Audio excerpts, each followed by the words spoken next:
இஸ்ரேலின் பிறப்பே குற்றம் என்பதுதான் உண்மை. கள்ளத்தனமாக ஒரு நாடு உருவாகிறது. அமெரிக்காவும் பிரிட்டனும் சேர்ந்து அங்கு ஒரு நாட்டை உருவாக்குகிறார்கள். ஐநா சபை ஒரு படை அமைத்து உள்ளே சென்று இஸ்ரேலுக்குள் சென்று நேதன்யாகுவை கைது செய்ய போகிறாயா என்றால் அமெரிக்காவின் தோற்றமே ஒரு குற்றம் தான். ஆனால் இன்றைக்கு மோடி என்ன செய்திருக்கிறார்? இங்கே பாலஸ்தீன மக்கள் சாவது குறித்து நான் கண்ணீர் விடுகிறேன் என்று அழுது புலம்பிய அடுத்த வினாடி சின்னஞ்சிறு மழலைகளை கொன்று குவிப்பதற்கான ஆயுதங்களை இந்தியாவிலிருந்து அனுப்புகிறார். நம்முடைய வரிப்பணத்திலிருந்து அனுப்புகிறார். இங்கே 2000 இஸ்லாமியர்களை படுகொலை செய்த இந்த மோடியா அந்த கொலைகார கூட்டத்தோடு தன்னை ஐக்கியப்படுத்திக் கொள்ள முடிகிறது? எங்க பார்த்தாலும் எண்ணெயை வைத்து நரவேட்டை ஆடிக்கொண்டிருக்கிறது. பாலஸ்தீனத்துக்காக கண்ணீர் விடக்கூடிய தமிழக அரசு என்ன செய்து கொண்டிருக்கிறது? எங்களோடு வந்து நில், போராட்ட களங்களில் கைகோர். நாகரிகம் வளர்ந்திருக்கக்கூடிய உலகம் என்று சொல்லக்கூடிய இந்த நாளிலே ஒரு மிக கொடூரமான போர் உலக மக்களின் கண் முன்னால் நடந்து கொண்டிருக்கிறது. நித்தம் அங்கு பச்சிளம் குழந்தைகள் கொத்து கொத்தாக கொன்று குவிக்கப்படுகிறார்கள். பெண்கள் கொன்று குவிக்கப்படுகிறார்கள். அதை இங்கே இருக்கக்கூடிய உலக அரசுகள் எல்லாம் வேடிக்கை பார்த்துக் கொண்டிருக்கிறது.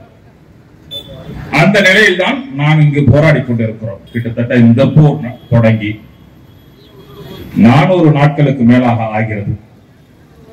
இதற்கு முன்னால் பல்வேறு போர்கள் இதே இஸ்ரேலுக்கு பாலஸ்தீனத்துக்கும் நடந்திருக்கிறது.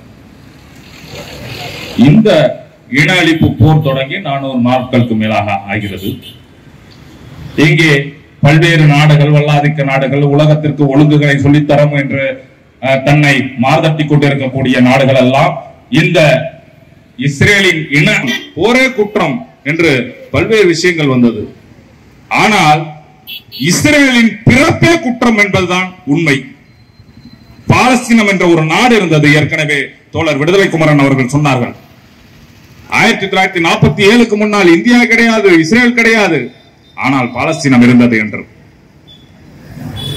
அப்படி இந்த இந்தியா உருவாவதற்கு முன்னால் இருந்த பாலஸ்தீனத்தில் கள்ளத்தனமாக ஒரு நாடு உருவாகிறது.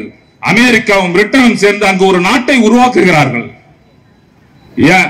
அண்ட வந்தவர்களை, அகதிகளாக வந்தவர்களை அரவணைத்து பாலஸ்தீனத்திற்கு இழைக்கக்கூடிய பெரும் துரோகமாக அந்த நாடு அங்கு உருவாக்கப்படுகிறது. அதன் பின்னால் அங்கே குடியமர்ந்த இஸ்ரேல் யூதர்கள் சிறுக பாலஸ்தீனத்தை ஆக்கிரமித்து இன்று பாலஸ்தீன மக்கள் காசா நகரத்திலும் மேற்கு கரையின் சிறு பகுதிகளிலும் அடங்கி ஒடுங்கி இருக்கக்கூடிய ஒரு நிலை. தோழர் காளியப்பன் சொன்னது போன்று ஒரத்தநாடு தாலுகாவிற்கு குறைவாக இருக்கக்கூடிய காசா நகரத்திலே 25 லட்சம் மக்களை ஒன்றாக அடைத்து அவர்கள் மீது கொத்து கொத்தாக குண்டுகளை தூவிக்கொண்டிருக்கிறது இஸ்ரேல். அதனை இந்த உலகம் வேடிக்கை பார்த்துக் கொண்டிருக்கிறது. தொடர்ச்சியாக உலகம் முழுக்க பல்வேறு போராட்டங்கள். இந்த மக்கள் போராடி கொண்டிருக்கிறார்கள். அரசுகள் ஆதரவாக இருந்தாலும் மக்கள் போராடி கொண்டிருக்கிறார்கள். மக்கள் போராட்டத்தின் விளைவாக சில அரசுகள் ஐநாவில் குரல் எழுப்பிக் கொண்டிருக்கிறது. அதனை எல்லாம் பொருட்படுத்தாமல் இன்று பாலஸ்தீனத்தின் மீது தொடுத்த போரை லெபனானுக்கு விரிவுபடுத்தி இருக்கிறது இஸ்ரேல். அது மட்டுமல்ல, ஈரானுக்குள் சென்று பாலஸ்தீனத்தின் தலைவர்களான ஹமாஸின் தலைவர் இஸ்மாயில் அனிபாவை சின்வரையும் ஹிஸ்புல்லா தலைவர் ஹசன் நஸ்ருல்லாவையும் குண்டுகளை வீசி கொன்று குவிக்கிறது இஸ்ரேல். அதனையும் இந்த உலகம் பார்த்துக் கொண்டிருக்கிறது. ஈரான் மட்டும்தான் பாலஸ்தீனத்துக்கு ஆதரவாக ஒரு கடுமையான குரலை எழுப்பிக் கொண்டிருக்கிறது. இந்த சூழலிலே, உலகம் மௌனித்திருக்கக்கூடிய சூழலிலே, உலகத்தில் உள்ள மனிதாபிமானம் கொண்ட மக்கள் அனைவரும் பாலஸ்தீன போரை கண்டித்து கொதித்தெழுந்து கொண்டிருக்கக்கூடிய நிலையில் இதன் நெருக்கடி காரணமாக இன்று ஐநா சபையிலே இந்த நெதன்யாகு ஒரு போர்க்குற்றவாளி என்று அறிவிப்பு வந்திருக்கிறது. அவர்களுக்கு ஒரு பிடிவாரண்ட் வழங்கப்பட்டிருக்கிறது. இந்த மக்களின் நெருக்கடியின் காரணமாக அந்த பிடிவாரண்ட்டுக்கு என்ன ஆக்ஷன் எடுக்க போற என்கிறது ஐநாவிடம் பதில் இல்லை. ஏன்னா அமெரிக்காவின் ஆளுகைக்குட்பட்டு இருக்கிறதான ஐநா சபை, அந்த ஐநா சபைக்கு பிடிவாரண்டை உடனடியாக இஸ்ரேலுக்குள் படையை அனுப்பி உலக நாடுகளின் படைகள் எல்லாம் குவித்து ஐநா சபை ஒரு படை அமைத்து உள்ளே சென்று இஸ்ரேலுக்குள் சென்று நேதன்யாகுவை கைது செய்ய போகிறாயா என்றால் அதற்கு பதில் இல்லை. ஏன் இந்தியா ஒரு அணு ஆயுதத்தை பரிசோதித்து பார்த்தது என்று இந்தியாவின் மீது பொருளாதார தடை விதிக்க முடிந்த ஐநா சபைக்கு ஈரானில அணு ஆயுதம் இருக்கக்கூடும் என்று உள்ளே சென்று ஒரு போரை நடத்தி பல்வேறு அழிவுகளை ஏற்படுத்திய உலக நாடுகளுக்கு இஸ்ரேலின் மீது பொருளாதார தடை விதிப்பதற்கு என்ன தடை இருக்கிறது, என்ன மனத்தடை இருக்கிறது என்றால் அமெரிக்கா பின்புலமாக நின்று கொண்டிருக்கிறது இந்த இன அழிப்பு போருக்கு.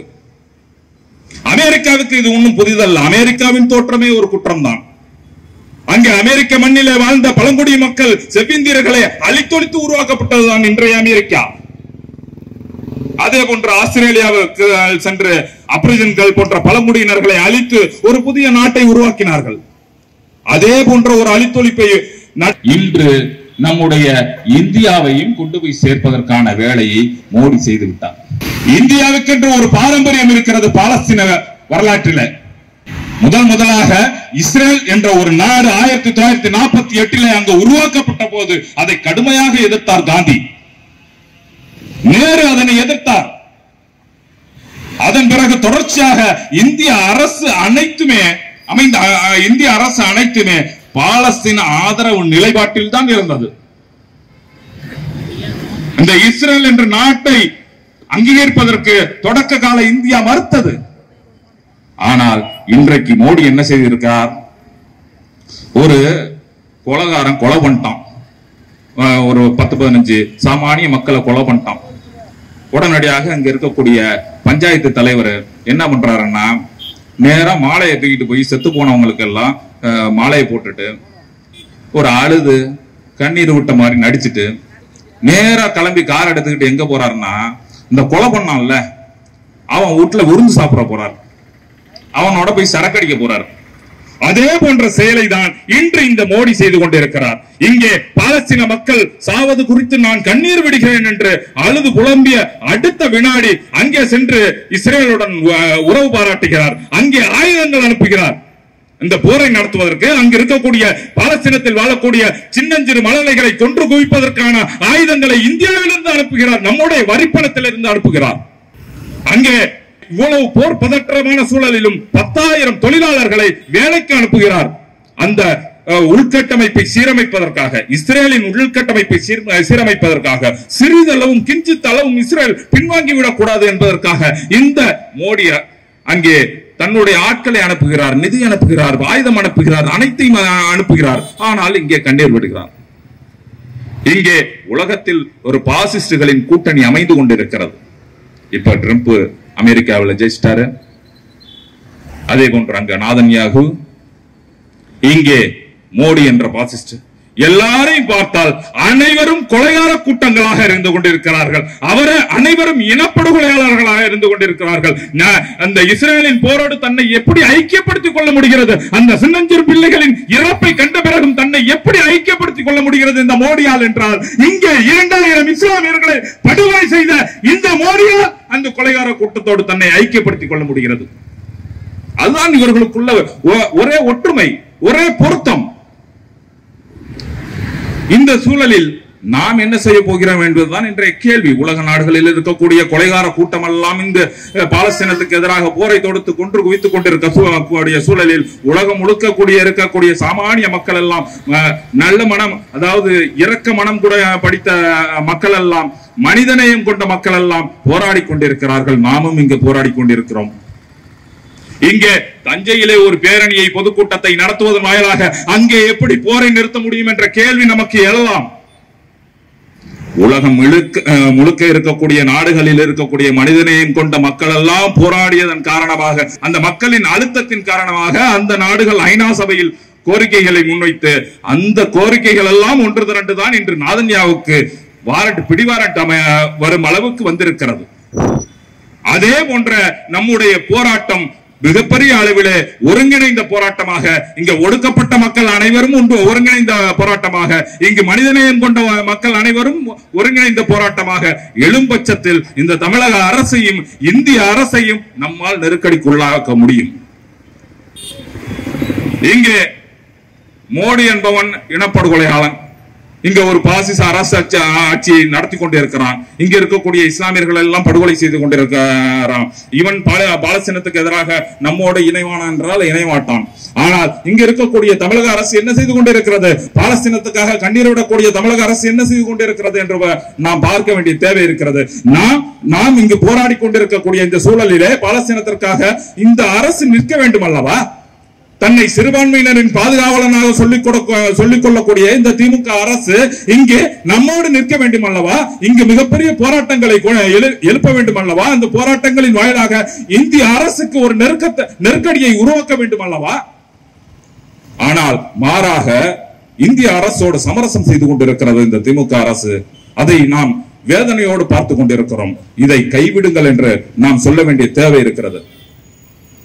இங்கே மோடி அமித்ஷாவின் பாசிச பாஜக கூட்டணி இங்கே ஒரு இஸ்லாமியர்கள் மீதான வெறுப்பு அரசியலை பரப்பி கொண்டிருக்கிறது. இங்கு எங்கு பார்த்தாலும் எண்ணெயை வைத்து நரவேட்டை ஆடிக்கொண்டிருக்கிறது.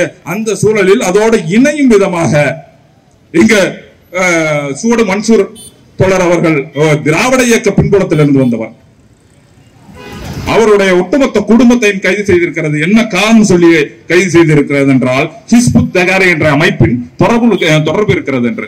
அந்த தொடர்பு இருக்கா இல்லைங்கிறது அப்பாற்பட்ட விஷயம். அந்த அமைப்பு இங்கு தடை செய்யப்பட்ட அமைப்பா என்றால் இல்லை, பிரிட்டனில் மட்டும் தடை செய்யப்பட்டிருக்கிறது. அந்த பிரிட்டனில் எதற்காக தடை செய்யப்பட்டிருக்கிறது என்றால் அந்த அமைப்புக்கு பாலஸ்தீன் ஆதரவு நிலைப்பாடு இருக்கிறது என்ற காரணத்திற்காக. அப்ப பாலஸ்தீனுக்காக நிற்க வேண்டும் என்றால் இவர்களை நீ ஏன் கைது செய்தாய் என்ற கேள்வி நாம் முன்வைக்க வேண்டிய தேவை இருக்கிறது. உன்னுடைய கபட நாடகத்தை விட்டுவிட்டு நீ உண்மையிலேயே இந்த மக்களுக்காக நிற்க வேண்டும் என்றால், இந்த பாசிசத்துக்கு எதிராக நிற்க வேண்டும் என்றால், இந்த சிறுபான்மை மக்களுக்காக நிற்க வேண்டும் என்றால் ஒரு உறுதியான நிலைப்பாட்டை எடுக்க வேண்டிய தேவை இருக்கிறது. எங்களோடு வந்து நில், போராட்ட களங்களில் கைகோர். அதன் வாயிலாக இந்த போராட்டத்தை, இந்த இனப்படுகொலைக்கு எதிரான போராட்டத்தை விரிவாக்குவோம். தமிழ்நாடு மட்டுமல்ல, ஒட்டுமொத்த இந்தியாவில் இருக்கக்கூடிய மனிதநேய ஆற்றல்கள் அனைவரையும் ஒருங்கிணைக்க வேண்டிய நிர்பந்தத்தில் இருந்து கொண்டிருக்கிறோம். இந்த மனித இனத்தை காக்க வேண்டிய வரலாற்று கடமை நம் முன்னால் கையில் கொடுக்கப்பட்டிருக்கிறது. அந்த வரலாற்று கடமையை ஆற்றும் விதமாக நாம் அனைவரும் ஒன்றாக சேர வேண்டும். இந்த தமிழக அரசும் எங்களோடு இணைந்து இந்த போராட்டத்தில் பங்கெடுக்க வேண்டும் என்ற கோரி தந்த வாய்ப்புக்கு நன்றி கூறி விடைபெறுகிறேன். நன்றி, வணக்கம்.